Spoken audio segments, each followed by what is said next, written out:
Namaskar. Hello and welcome to PGurus channel. I'm your host Sri Iyer. I hope you liked our teaser music for Sumit Pirji, and we are going to be talking about issues, in-depth insights, and let's welcome our guest of the evening, Sumit Pirji. Sumit ji, namaskar and welcome to PGurus channel.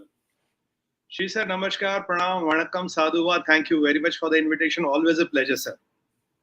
And viewers, a small request, please like this video because we are going to take up some of the headline items that were talked about during Modi's visit to US, but the meat behind it. What is the stuff behind that? All these things are the ones that we are going to be talking about today. And you will see information for the first time, perhaps today here, that you may have not got it in the MSM. As always, we try to stay ahead of it. So a small request, please like this video. Sumit ji, let us start with small and medium enterprises or micro, small and medium enterprises, MSME sector.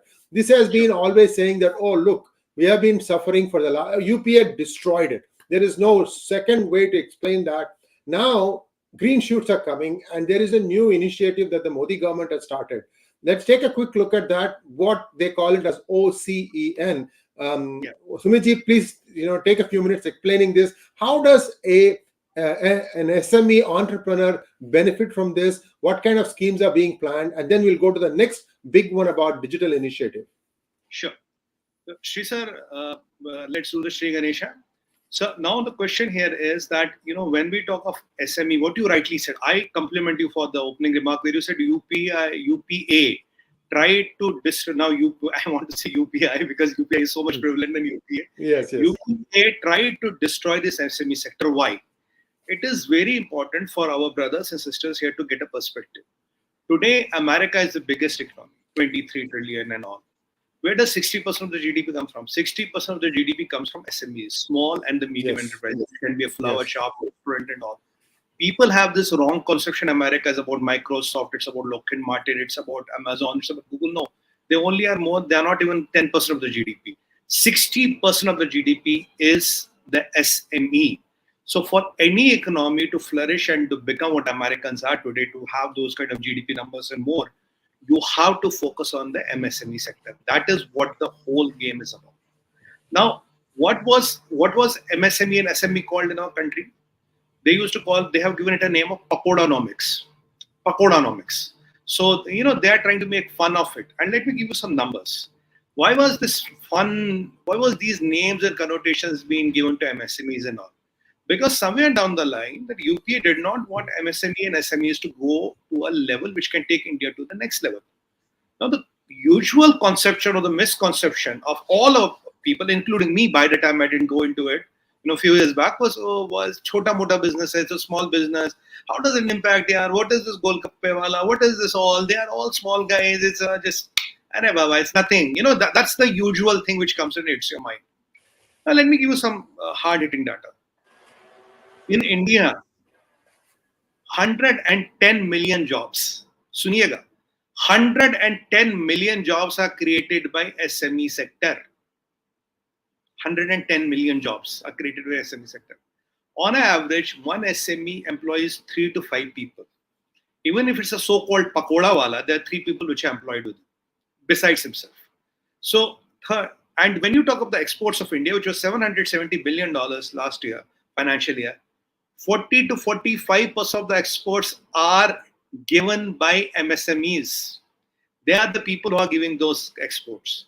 Now, this has a phenomenal power, and there's one more power to it. If you develop MSME sector, you will not have migration to the bigger cities. Your property prices in bigger cities will not go exponential. You will not have the quality of life deteriorating because of the huge influence of people from the suburbs and the villages. You can stop this cross migration which happens from smaller towns and cities to the bigger towns or bigger cities. So this can be stopped. So it is very important for the MSME sectors to come up, because if we want India to grow, we cannot have Delhi, Calcutta, Bangalore, Chennai, Hyderabad. India cannot be around that. I want one Bangalore in every district of India. So there are few initiatives which Modi ji did. Like one was local for vocal. That look, you have to see whatever is local, become vocal for it, make it brands and use it. For example, Khadi was a dying industry. Now it's a multi-billion-dollar industry. It all started with, why don't you have one Khadi kapda? Then people started liking it, and then we all know what the story is. The question here is that in 700 districts of India, we have already identified what are the things that can be exported to the out of India or to the rest of the India. Now we are an internal consuming economy, that is the God's grace we have. But what can be exported out of India? Now there was a time we were exporting raw materials, making yarn and exporting yarn. That will give us some 20-30% margin and some export incentives. But if you can export finished or semi-finished products, the margins go from 15-20% to 75-80%. What is the margin here? Margin here is the value addition. Let's say this is a raw thing, right? This is a raw thing. This costs 100 rupees, as I'm exporting it for 150. Now, if I kind of do a semi-finished product, I can export it for 170, 180. If I do a finished product, 210, 220. There are a lot of things we might not be able to do finished products, but semi-finished products or finished products, not the raw materials. That is called enhanced value addition.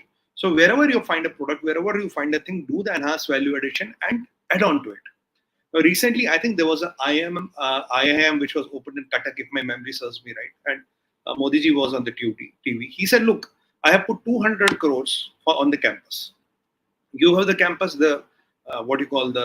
when you study in an Indian institution, the fees is literally nothing. It's peanuts. So you will get the state-of-the-art degree, you will get the best degree. This degree will be recognized everywhere. Now the call you students have to take. Do you want to work for multinationals, which is option you have, or do you want to make multinationals? So what I urge you that look at around this area, Kshetra ko dekho, look at around this area. Area is not a district, area is a bigger area. What are the products here? What are the things here? What can be made from a bilkul, from a ore to a raw material, or raw material to a semi-finished product, or from a semi-finished to finished product? Look for value addition and creation. That is what we want an IIM graduate and IITians to do. We don't want you to work for multinationals, though nobody is stopping you. You can do it. It's a free country. But we want you to make multinationals. So vocal for local and the enhanced value addition. So this all looks good. This all looks fine.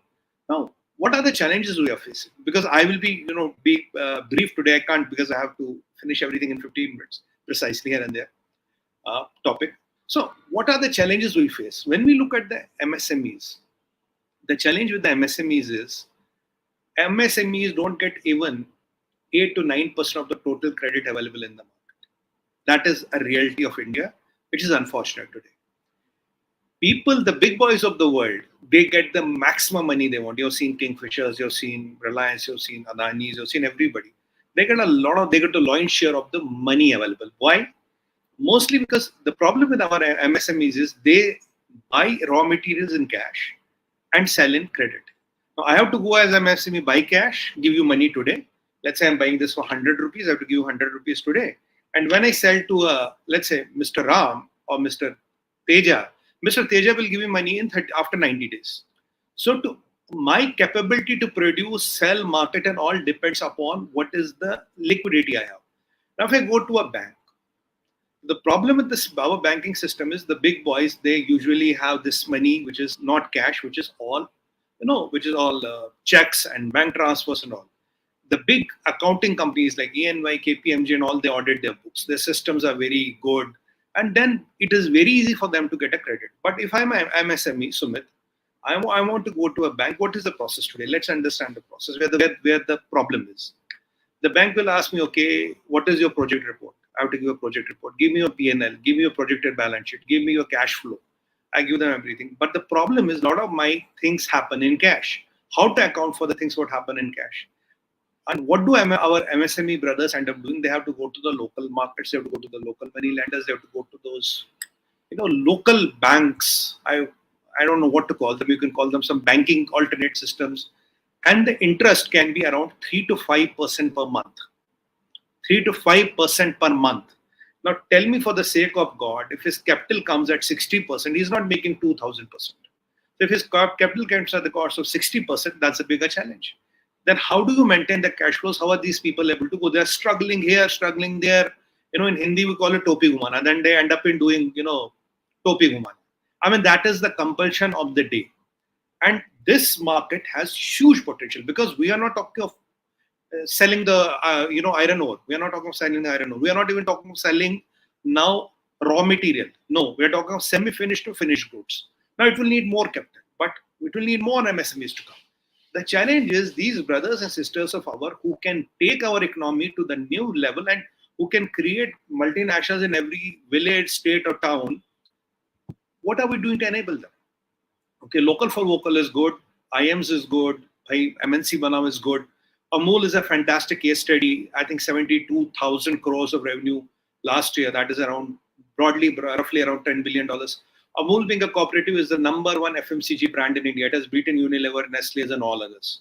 So I wanted to today do a different, me and Sri wanted to do a different topic so that you get the knowledge what is happening in the India. What are the big ticket revolutions that are happening? Now with this challenge, how do we do this vocal for local? How do we make them MNCs? How do we increase the GDP? How do we make every district of my country as, how do I have Amul in every district of my country? How do I make a Coimbatore in every district of my country? I want to do that. It may be UP, Bihar, Tamil Nadu, Anantnag to Kozhikode, I don't care. We want everyone to be vibrant. We want to have 700 plus initiatives which are started from every district and which go across the country and make us a global player in more than 700 things. If I am assuming per district, I can only do one. Now, how to do it? The problem is money. The problem is credit. Now, how do we overcome that? Now, that is where the government has started this initiative of OCEN, Open Credit Enablement Network. Now, before we get what is OCEN and how does it work and how will it revolutionize all of our lives across the length and breadth of India. It's not one state. Because states ke naam na mujhe sunai dete na mujhe dikhai dete. I don't understand what is a state. I understand country, that's it. So I am not talking of any state, any religion, any caste. I don't understand all this, sir. And I need not to understand this. So I'm talking of the country as such. Now, you will be surprised to know, Sri sir, right now, the gap, what we need, the money, what we need for MSMEs to go to the next level is $300 billion. $300 billion. And if I assume a value addition of, I'm not assuming 100%, 60, 70%, that means this $300 billion can turn into a $500 billion very immediately. $500 billion. So your GDP will go to the next level like this. And you will see anyway by 2026, when most of our projects are getting completed, the quantum rises or the quantum jumps in GDP will start happening. Now, what will this OCEN do? OCEN is already up and running, and I think HDFC Bank, ICICI Bank, and few other banks are already a part of it. I think some government banks are already a part of it. What does it need to do? First of all, when you submit an application, first of all, they want to do your background check. Then they want to do your verification of your documents. Then they want to come to your premises and check the facility. Then they will look at the project report. They will look to balance sheet. Then they will look into collaterals. Then they will decide how much to give you, how much not to give you. Now, this all 6-7 stage process might take from 1 month to 8 months to 12 months. Now, as an MSME, when you have to buy things in cash and give 90 days of credit minimum, do you have 12 months? Most of the businesses pop up, or most of the businesses are not able to outgrow.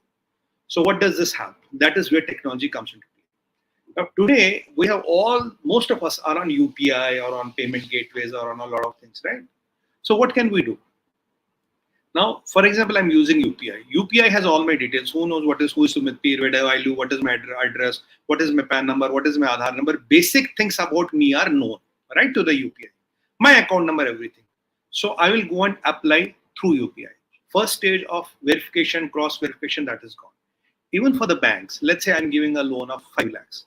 And to send a person and to do a verification, it costs me, let's say, 25,000-30,000 rupees. So initially, my cost of processing this loan becomes 5%, day one, right? So my interest have to go up. Now, if I'm doing the same thing for Adani for a 20,000 crore loan, the process is same. There, 25 or 50,000 do not matter looking at the quantum of the loan. Here, 25,000 loan for somewhere around 2 lakh of loan is approximately 10%. So there's another practical side of it also. So what do? I apply through my UPI. So my things are cleared. What do I apply to the UPI? So once I apply through the UPI, I'm going to send my, the banks are going to get this. Now, once the banks are going to get this, I'm going to submit my, reports and all online. So reports and all are submitted online. So what will the banks do? Banks will look at my accounts. What is my transaction? What is my accounts and what are my things? Banks will also look at something which is very, very, very important, and people have been missing this train for years, and I've been shouting my lungs out. People were saying, "Bhai, ye GST ki zarurat kya? Why there's a GST?" What is GST's ultimate purpose is not 2.5 lakh crores of tax and all. That will happen. That's a process. But GST will enable collateral-free lending. The biggest problem with SME is where will you get a collateral? Collateral-free lending. Let's say you are doing a job in India. You get a credit card. Your limit is 5 lakhs. Your limit is 10 lakhs. Your limit is 2 lakhs. What is your collateral? Have you given a 10 lakh rupees or 20 lakhs of a collateral to a bank to get a 10 lakh of credit limit on your credit card? No, you have not given. Because you have a financial statement based on that, your credit worthiness is assessed by the bank. So they have given you this limit. So now what will happen now once this system things go into the system? Now based on your GST and others, there are softwares and softwares. Basically, ultimately it's an AI based system which is going to calculate it and which is calculating it. And immediately the banks will say, okay, ICICI Bank 5 lakhs at 3%, example, per annum. HDFC 5 lakhs at 4 lakhs at 2.7%. State Bank of India 7 lakhs at 1.5%, example. So what will happen is immediately within a day or within a few hours, you will get, once you apply, you will get what is your available limit. If you've taken some earlier loans, that will also system will calculate and tell you this I can go. You can choose one and the immediate money will come through your UPI to you. And the EMI will be deducted from your UPI and sent to the borrowers. So this concept has already given thousands of, I think no, not thousands, few hundred crores of loans are already given. And you know what is the lowest loan? The lowest loan is 162 rupees. And the loans are 162 rupees, 162 rupees. And the highest loan is around 10-20 lakhs. That is the quantum. Usually the size is around 4 to 5 lakhs. Now imagine if you're running shops, if you're running, I'm saying you're making pakoda. These UPI guys want to call pakodanomics. Yeah, hum pakode wale bhaiya. Even the chai wala is the Prime Minister of India, so they have not learned their lessons. But that's not a problem for us. Even if I'm doing pakoda bhai sahab, I need 1 lakh rupees to go to samosas and kachoris. If I'm getting that 1 lakh rupees, I'm going to pay more taxes, I'm going to pay interest, I'm going to increase business, I'm going to have 2 more people to help me out. So where is the problem? So imagine what OCEN will do. OCEN is a work in progress, and ultimately the main aim of GST is collateral free lending. You will see 5 years or 3 years down the line, based on your GST will be like your last 6 months of salary certificate and salary statement. Well, you get a card of 10, 20 lakhs, 5 lakhs, whatever your income is, exactly our MSMEs will get credit for that. That is the beauty of the system. And in the later stage, insurance will be also gotten, how to insure this credits. Now, let me share one more interesting data with you. When Mudra scheme was launched, Sri 𝗒𝙗𝙗 the great economist of India, he made a lot of fun about it. Now, 92% of the people have returned their money in Mudra. Only the default is 3%, while he assumed that 95% will be default, 5% log paisa denge. It's just 3%. And how many thousands and lakhs of people have benefited? The average size in the Mudra loan is 50,000 to 70, 80,000. But to start a small business, because look, Mudra is for unitary entrepreneurship. OCEN is for MSMEs. There's a difference. So Mudra is unitary entrepreneurship. I want to start a coke. I want to start a pakode ki dukaan. So don't take it literally. I want to reinforce this. I am a poor man. I want to start bhai pakode ki dukaan. I want to start a dosa ki dukaan. I want to start a idli sambar shop. What is your problem? Why are you making fun of me? Why are you mocking me? This is I do for a living. I'm trying to be a vegetable vendor. Is there a curse in being a vegetable vendor? No, you cannot be only elites. Can't only have these those skyscraper offices and all. I want to be a vegetable vendor. What is wrong? I want to sell dosa. What is wrong? I want to sell idli sambar. What is wrong? I want to sell pani puri. A lot of people make fun of pani puri. I want to sell pani puri. I want to sell pakoda, samosa, kachori. What is wrong? I do it for a living. I'm not stealing anybody's money. So this is the revolution. So Mudra will be unitary entrepreneurship, and OCEN will be these small and medium enterprises. Imagine right now we are looking at a 300 billion market, and with valuation to be 500 billion. So I'm talking for $500 billion. This is the power of OCEN. And now you will get your credits. I mean, maybe 6 months, 1 year down the line, you can apply. Even as an individual, you can apply with this system, and you will get your credits in matter of hours. And matter of hours, the money will be in your bank. That is the revolution. Sir, you were saying. Sumitji, we are trying to wring out the inefficiencies in small lending. Small, and I get that completely. The most important thing that you have not said, but people are perceiving already, is that it also reduces cash transactions because Correct. it is in the vendor's interest, the SME's interest, to show the transaction as UPI because that ties him to a lot of other things. It makes it easier for him. He doesn't have to do anything afterwards. Computation at the end of the day, kitna aaya, Correct. kitna gaya, all that stuff is automatically taken care of. So that's Correct. another good intent out of this. Correct. We are already 20 minutes into this program, and before we go to the next topic, viewers, please like this program if you have not already done so. I've been monitoring how many views versus how many likes. It's still like one half. So it would be nice if you could like this program. Don't ask me to ask you again and again. It's just I'm not bothering you. It's just that we need to get these things out there. There are lots of important things that we are sharing. The next one, why do you think Google committed $10 billion to India in this recent trip? And the answer to that will be in the next topic. Over to you, ONDC. Okay. Now, one last sentence here before we end the OCEN. OCEN is a concept which can revolutionize your, my life, your relative's life in your native village, in your native town, anywhere in the India. So this is a revolution. This is as big a revolution as a UPI. And today, 70% of our transactions are done digitally, and in due course of time, it will be 90%. Next year, or by 2030, we'll have 1 billion transactions per day, which will happen digitally. So the digital payments market of India is $7 trillion. That is the valuation of the market. So, this is why I'm trying to bring trillions here. Because a lot of people ask me, how are you going to do 25.8 trillion dollar of GDP? These are the things how we will reach there. Now, second, the most important thing we want to bring up is this ONDC, Open Network for Digital Commerce. What is it? A lot of people, somewhere there has been whispers and have been saying, Arey, if you talk of e-commerce in India, it is Amazon, it is Flipkart, and few other companies which are owned by them. Now, Amazon is Amazon, Flipkart is this Walmart. So these American companies are literally controlling the e-commerce market of India. And with it, there comes monopolies, there comes restrictions, there comes what I want and what I don't want. They set the rules of the game. Now, there was a time, there was one Indian company who tried to, dominate the payments market of India. But now they are nowhere to be seen. But Modi ji was very smart to get UPI and BHIM at the right point of time. Instantly, I only use UPI and BHIM. I don't use anything else. So I'm not suggesting don't use anything else, but I'm telling you what do I use. Now, what is going to happen in this? You will be surprised to know if you want to get your products listed in one of these sites. First of all, they will do an evaluation. Second, they will give you a placement. Thirdly, they will decide to list or not to list.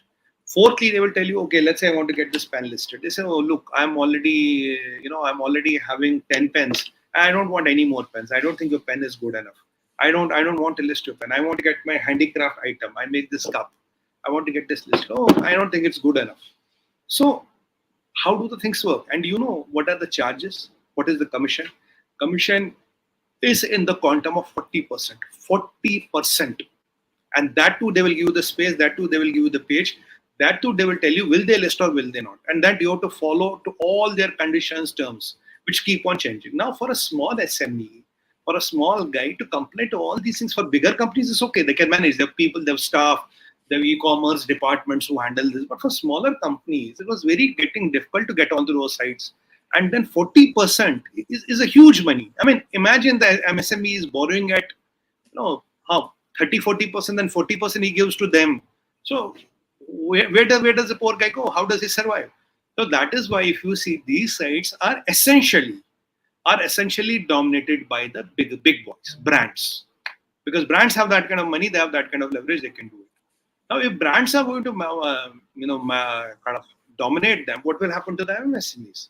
Where will this growth come from? Where these MSMEs are the biggest job creators in India. 110 million jobs, 40% of our exports, 40 to 45% of our exports. And these people don't get even this much of space anywhere. No, neither money nor space. Now, this is a major issue which the government of the day, which Modi ji was facing. Now, what is this? Now he came up with a solution, Open Network for Digital Commerce. So it will be a platform. I don't know how many of you have heard of GEMS. GEMS is a reverse auction portal wherein you can do I'll just briefly touch on a minute on this.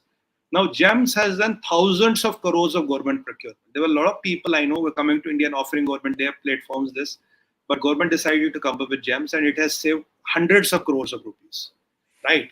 So now this is what ONDC will do. ONDC will run on a Microsoft platform. Microsoft is giving the platform. But here anybody can list anything. Remember what I'm repeating again. Anybody can list anything, no questions asked, no ifs buts asked. And the commission is somewhere around 3 to 5%. It is minimalistic commission. Imagine 40%, 3 to 5%. So when this ONDC will come into picture, it will be a super gem. It will be a super UPI. You as a shopkeeper will get host listing free. Government will pay for that. You have whatever the commission comes, a part of that will go to the government, the rest of the money will come to the you. Then there will be those hosting partners, then there will be those logistics partners. The hosting partners will manage the hosting, logistics partners will manage the logistics and payment. So you as a shopkeeper, you as a small business, you as an MSME or even a unitary entrepreneur, you can get your things listed as well. Now I can't say I have already 5 pens, I don't want the 6 pen. I can have 50,000 kinds and types of pens there. I can have diyas there. I can have mombatis there. I can have this plastic bottle there. I can have this cup there. And I can have any price there. And I don't need to pay these exuberant commissions. Now, when this thing will be listed, it will be a super big bazaar. Not literally the big bazaar. Super bazaar on the net. Anybody, everybody. Even if I start making these buttons at my home, I can list them. Even if you're a trader, you can list them. So, and eventually, they look what will happen next. If you look at the quantum of traffic which will start hitting that, trust me, sir, every search engine, let it be Google or anybody. I don't have great respect for Google. I know how do they manage and manipulate things. But anybody to everybody, that quantum of traffic their site will get, it will be the number one site by default. Because simply by the millions of hits it will get in a day. Maybe 500 million hits a day. I don't know. That is quite possible.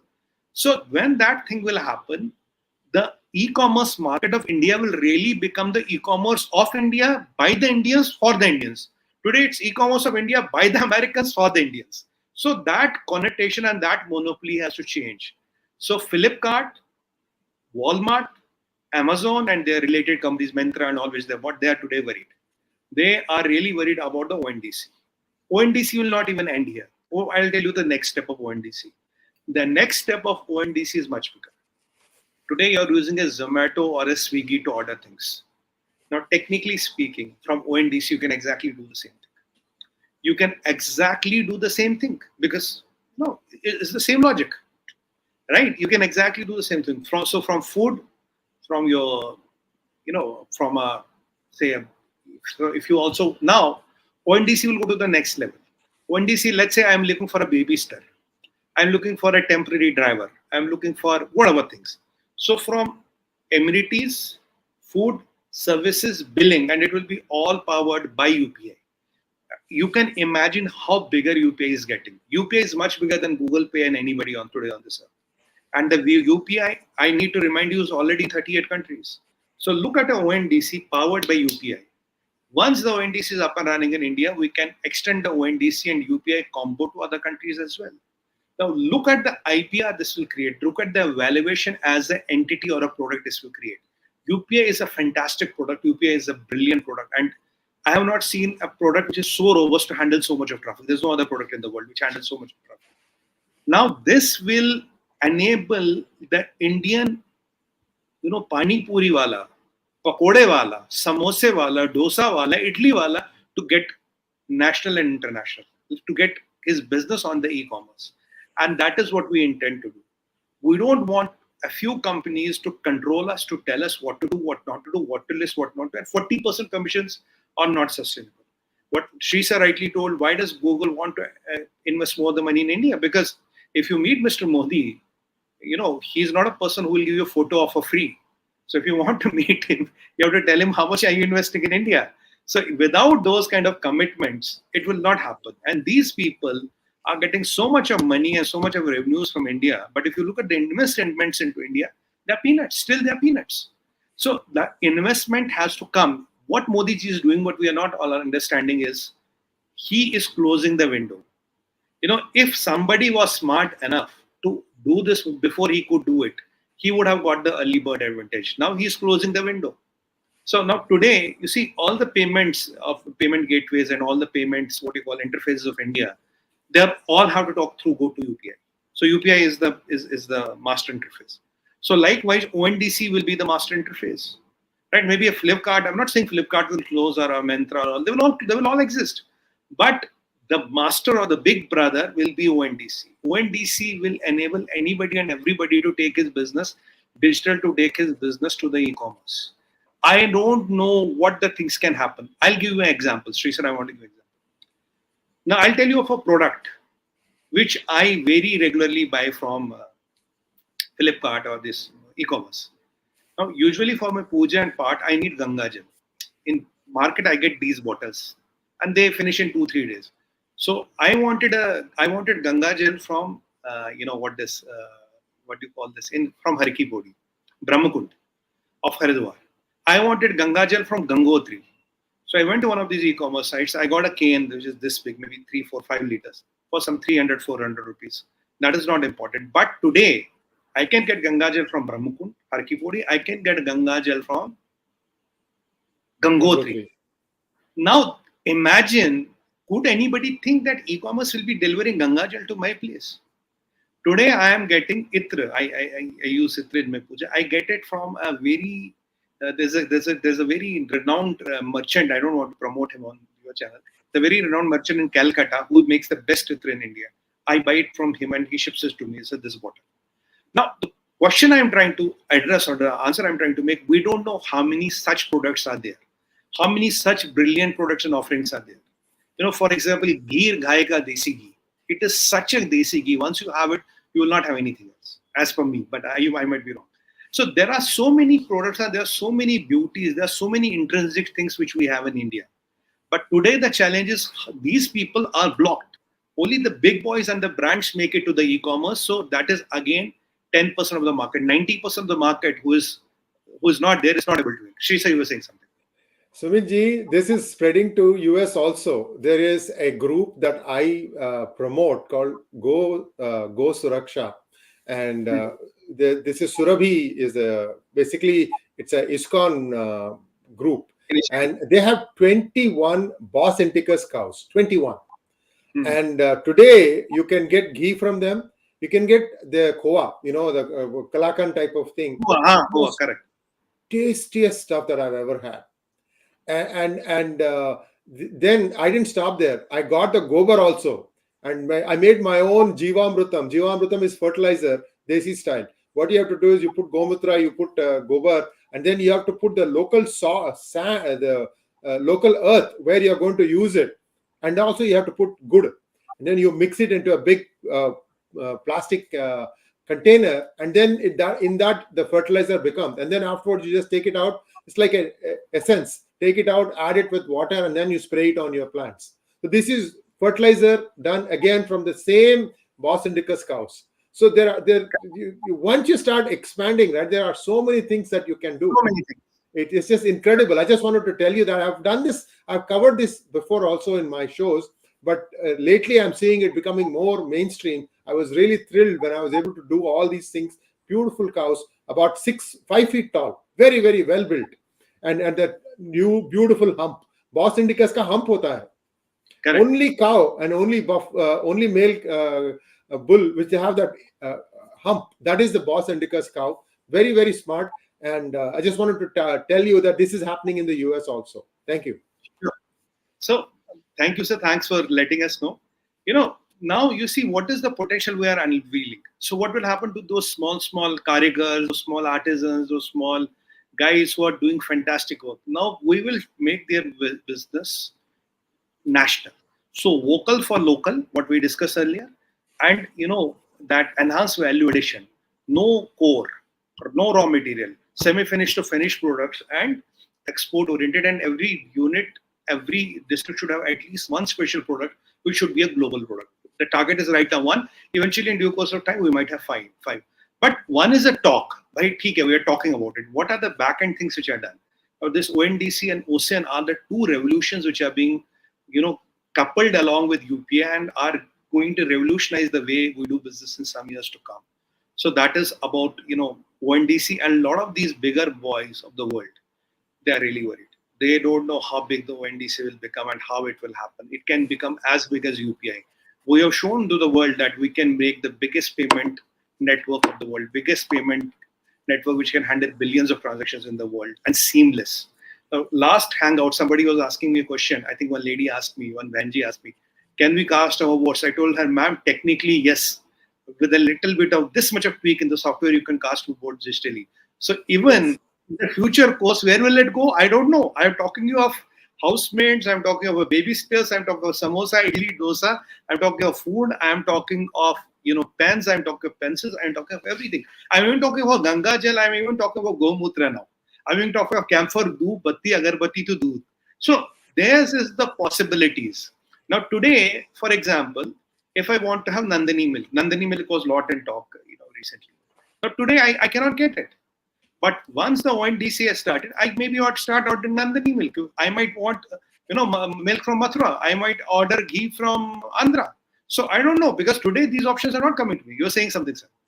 Yeah, so, Sumitji, you may be wondering, how can I get milk from somewhere across the country? Will it not go bad by the time it arrives at my place? Well, there is a packaging technology called Tetra Pak, TETRAPAK. Take a look at that. I mean, it is so sealed that you can transport anything, and then it will be as fresh as you want it after 4, 5, 10 days even. I bought these things when I used to travel, when we used to vacation. Beautiful, beautiful technology. Don't worry about the fact that milk might go bad. Tetra Pak is an excellent technology. Go ahead, sir. I want to share one thing. When I was living in Singapore for around 8 years, the milk I had was always Amul. I used to get it from Mustafa. It was Tetra Paks. I used to get those 3-4 cartons, put them in a car, and the expiry is around 6 months. So you will consume them in a month or 1.5. So keep them once you open it, then even for 10 days you can keep it in the fridge. That is the beauty of the Tetra Pak. So it's not that you can't get it. So these Tetra Paks and all these technologies are available. They're quite working and they're quite doing a fantastic job. So milk and all can come, Nandini can come. It's not nothing can happen. The point I'm trying to make, this is what ONDC can bring to the table. So I mean, so now after that, let's move to the next segment. Aviation Udan. I'm really very, very keen to know about what is happening there. Go ahead, sir. Correct. So I have to also look at the time. Now, aviation, 20 years, 30 years down the line, aviation was the novelty of the rich. Only the rich could go in a plane, and a person, even for the middle class, it was a dream. Oh, can we go in a plane and all and all? But those things have changed now. Now, what is happening in aviation? First of all, you all know the quantum of orders Tata has put on Boeing and Airbus, and how many, I don't know, 1 million jobs it created, which President Joe Biden recently also kind of accomplished. That is, a lot of people don't know that Indigo has also placed order of around 500 planes. A lot of people don't know Indigo is the 4th busiest airline in the world, after 4 top American airlines, and it's China Air, and 5th is Indigo, 6th. It operates around 2,000 flights in a day. 2,000 flights in a day. Now, Indigo has also quite a sizable fleet. Now, not only that, Air India is going to place another order for 200 cargo planes. Cargo is a big business which is starting in India. Then, if you look at all the other airlines put together, there is around 1,000 more planes of order, 1,000 more plane worth of order, which will go in next 2 to 3 years. So India is becoming one of the biggest aviation markets.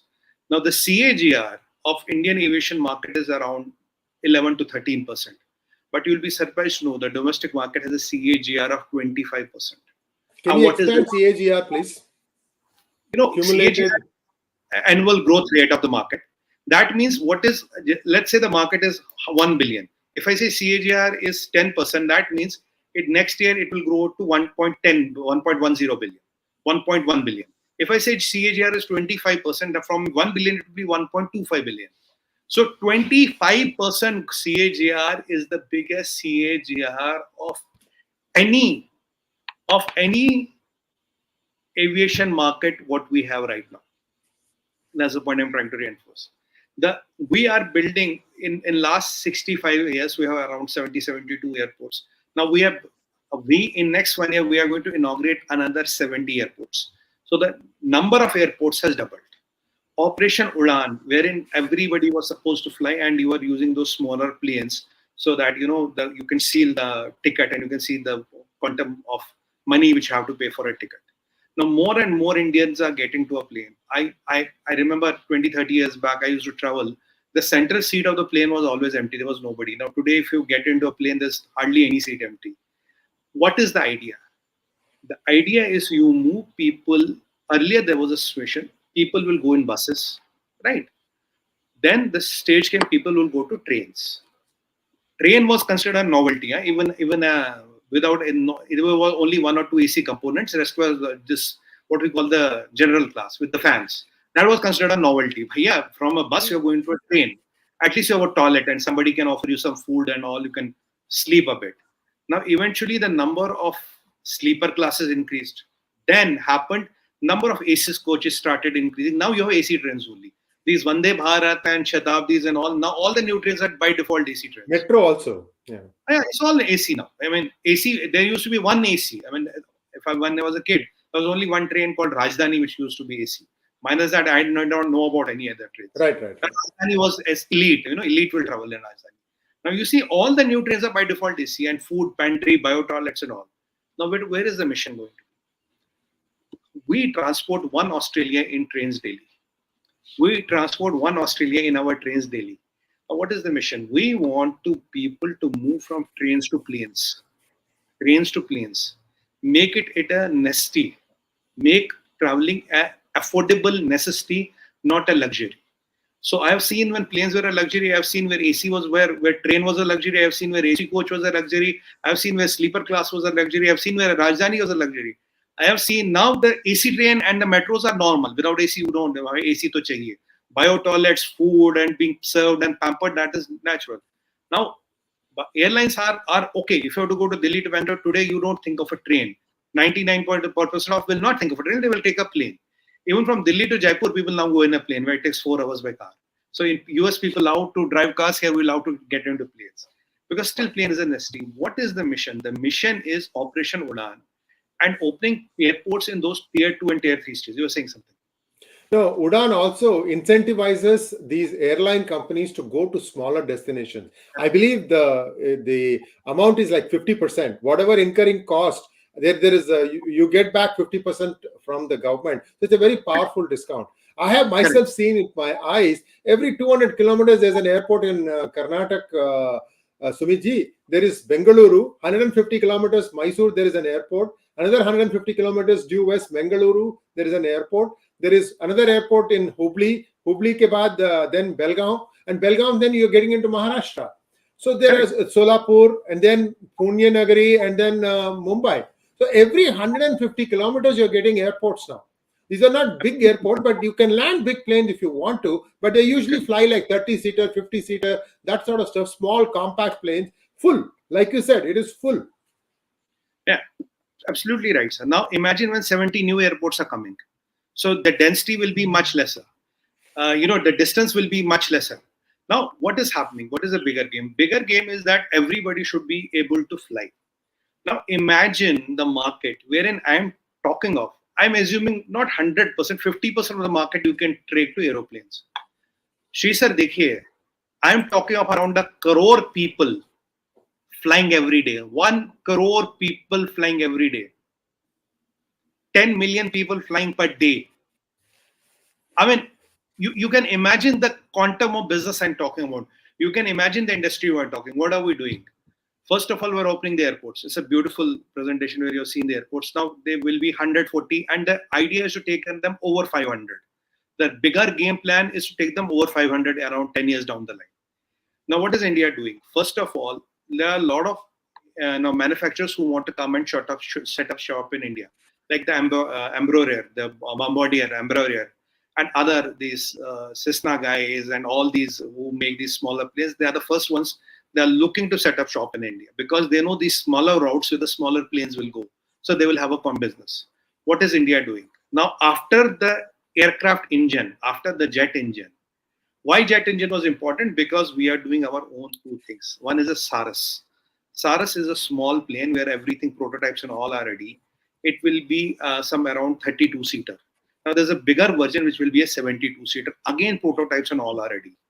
Now with Saras and these two planes, so we will be able to make our 32-seater and our 72-seater, which will be maximum in use for these smaller destinations, because that's where the maximum traffic will be. So these will be made in India. I am also presuming something. I think if I'm not wrong, the chartered plane market in 2013 per annum was 4 lakhs. It was 4 lakhs. You could get 4 lakh people traveling in chartered planes in 2013. I think it has already come to 10 million, if my memory serves me right, around 10 million, from 4 lakhs to 10 million.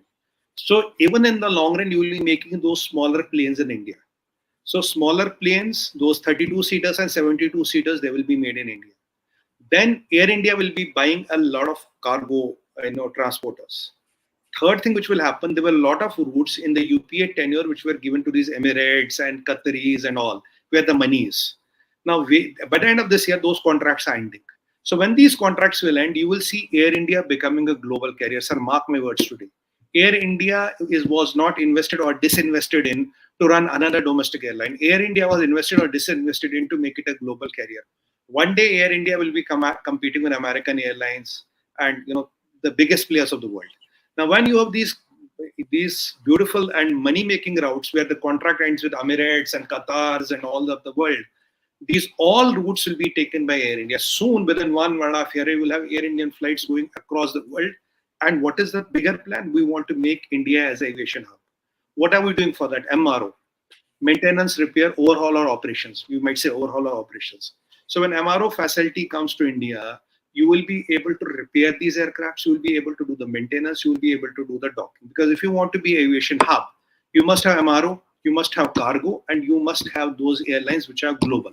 So in due course of time, I used to always wonder, how can Hong Kong be a aviation hub? How can Singapore be an aviation hub? They are deep down there. And how can the United South Asian hub be narrator? I mean, this doesn't make sense.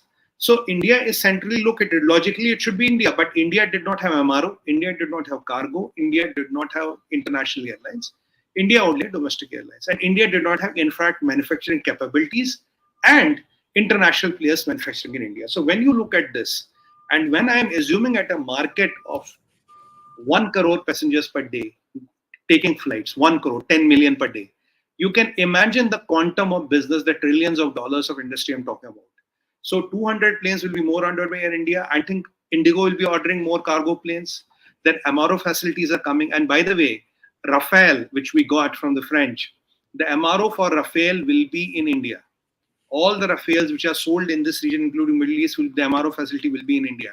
And Lockheed Martin has already committed. I think Lockheed Martin has 2 MRO facilities. One is in Canada, one is in US. The third MRO facility will come up in India. So Indian manufacturing is coming to India. MROs are coming to India. People like Lockheed Martin are coming to India with the MRO. Rafale, the MRO will be here. Sukhoi and Russians already have an MRO in India. That is why the availability of the fleet is so much. So now the new rule of the game is, if you want to sell aircrafts and fighter machines to us, with it will come the MRO. Like this MQ-9B drones will be made by Kalyani Industries in India.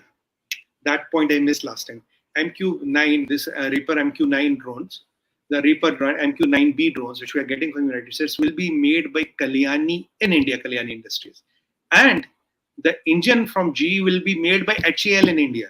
So imagine when all these pieces getting together, you will have the biggest airline, you are buying the highest number of planes in the world. Your airlines like Indigo are already ranked in number 5th or number 6 in terms of carrier, in terms of number of flights. You have a target of carrying around 1 crore to maybe 2 crore passengers a day.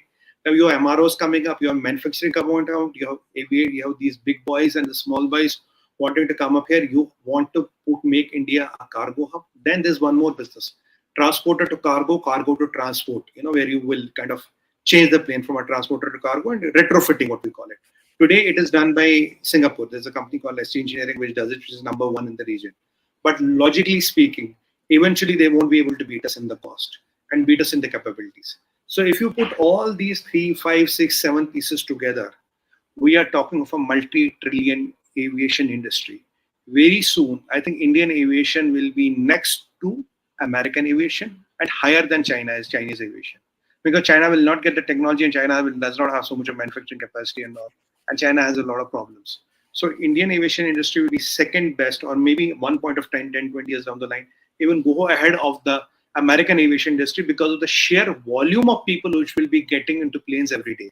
So this is what the things are, and even what Dr. Chetan is saying. Yes, sea landing planes and smaller ones, they're already done. We have done it in Gujarat. Modi ji landed in that plane. So these all manufacturers now are not asking us that, can you buy from us? They all want to set shop in India. Now you see what is being done. Now there is also a fund which is being allocated for the development of these airports and for the development of aviation industry as such. So 3 to 5 years down the line, I will see India as the biggest aviation hub with cargo, with domestic flights, with international flights, with connectivity, and with MRO in India. So the people who will be worried are Hong Kong and Singaporeans, because if we start doing it, they will soon have a bit of a tough time. Well, that is business. We can't help it. So these are the three things we are talking about, and imagine the quantum of jobs it will create. And let me remind you one thing: the airport in Xavier is, I think, is bigger than Heathrow today, and it is the first 100% carbon neutral airport in the world. Xavier Airport directly will create 100,000 jobs, one Xavier Airport, and indirectly 900,000 jobs. So a Xavier Airport will create, what is job? Job is an opportunity to earn. Will create 1 million opportunities to earn, 1 million jobs, one Xavier Airport in Greater Noida. So this, and 100% carbon neutral, bigger handling capacity than Heathrow and all. It will be number 5th when it will come up in the whole world in terms of handling capacity. So this is just the beginning. This is not the end. Picture abhi baki hai mere dost. This is what the time allows me to tell. I can go on and on, but I'm always looking at my left eye looks at the watch. So I'll end my things here and we'll have some questions. Thank you very much. Thank you so much. A brilliant presentation. Viewers, I was recollecting from memory because I've flown to all the airports that I talked about, and there was a map that we put up. You can see how densely the number of airports are coming up in India. And it is a very convenient way to get to the smaller town. It's really, really very convenient. And now let's have a few questions. Maybe we can do 2 or 3 questions today. We apologize, we are not able to accommodate all your questions. Let's start. Rahul Rathod wants to know, just a comment, Burnol is out of stock in market. Liberal guys are seeing horror scenes and maybe having terrifying nightmares after PM's successful US visits. Comment from both of you, sir. Rahul ji, I'll start first. Now, there are 3 things which will run out of the market. I'll not explain them in brief. You have to do your own analogy. Burnol, Fevicol, and Quick Fix. I rest my case. No, it was a very good trip, a very successfully promoted trip. Optics was excellent, and many people spent their own money to go and be part of this celebration. That is the first time I'm seeing pan-US.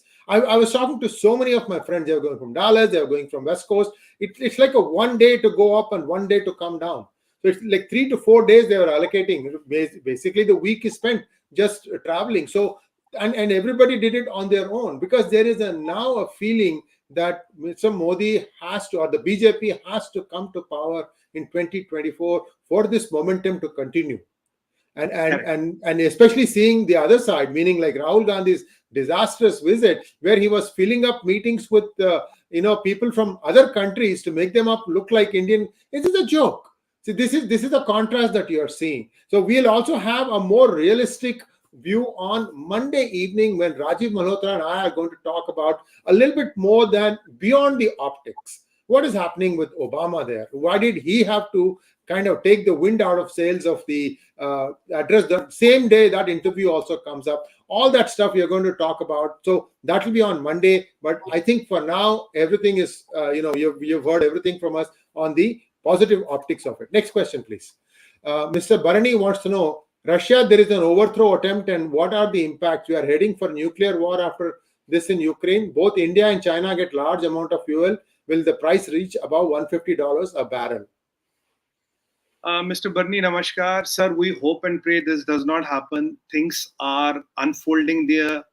We don't have a lot of clarity as to what is happening. A lot of information is not coming up. But in a day or two, we'll have more clearer picture as to how things are happening and what is the story behind it, who are the people behind it, what is the intent, what is the intention, and what can be the possible outcome. But right now it's too early to kind of comment on that. Next question, please. Magnet Ranga wants to know, Namaskar, one man is doing so much in the face of unreasonable, illogical opposition. How much could he have achieved with support from opposition? Is India not losing that? Ranga sir, namaskar. It depends on the people that, is your national interest above your personal interest or not. If your national interest or if your country is above your personal interest, that is why I keep on saying, na mujhe states ke naam sunai dete na dikhai dete. I don't understand states. I don't understand language. I don't understand ethnicity. I don't understand caste. So if it is all about India, then obviously you're right. We could have done magic. We could have done magic, because when you do good, you get that good karma. At least people should realize that. When you do bad, the bad karma never leaves you. You have to pay for it. It's what Sanatan Dharma says.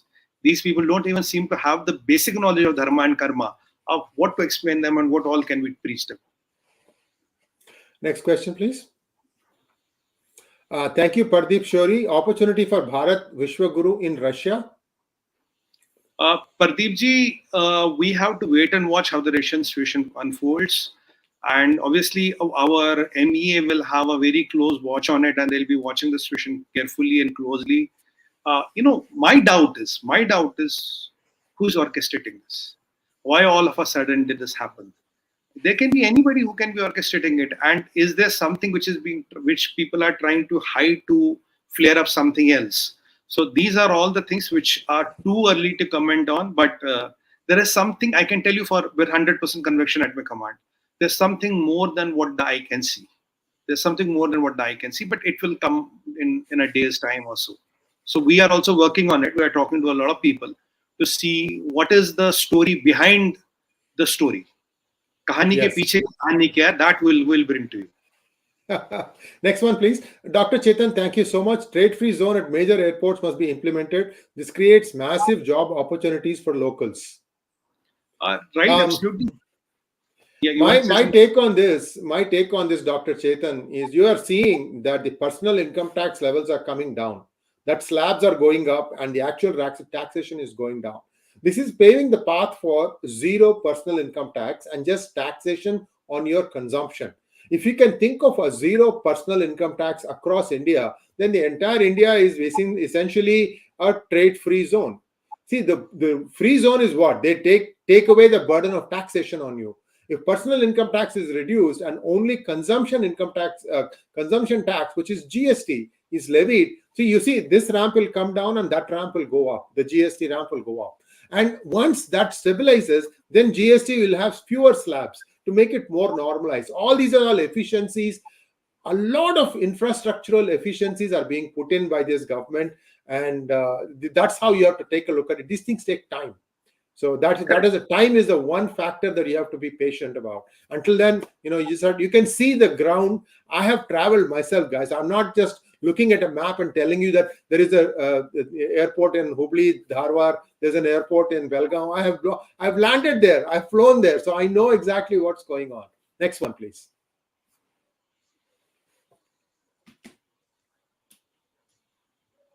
Dr. Chetan, again, great work by both of you. Tetra Pak has been available in India for long. I have been using it for more than 10 years. Yes, it has been around for long. It is just that people don't know what they are getting, that is a very solid way of packaging stuff that can be perishable. Next one, please. Thank you, Mani. Gurram Konda. And I think that brings us to a close. We just made it before 1 hour comes across. Sumitji will be meeting you again tomorrow. A very hot topic in Hindi. Please do like, share, and subscribe to our channel. Don't forget to click on the bell button for notifications. We'll be back with Shekhar Ayerji in about an hour's time. Stay tuned. There we'll talk a little bit more politics. Thank you once again, sir. Namaskar. Namaskar, sir. Thank you very much. Jai Hind, Bharat Mata ki Jai. And we wanted this session to be informative about the initiatives and revolutions which are going to hit your and my life for sure in next 2 to 3 years, and so that we know what is coming our way. Thank you.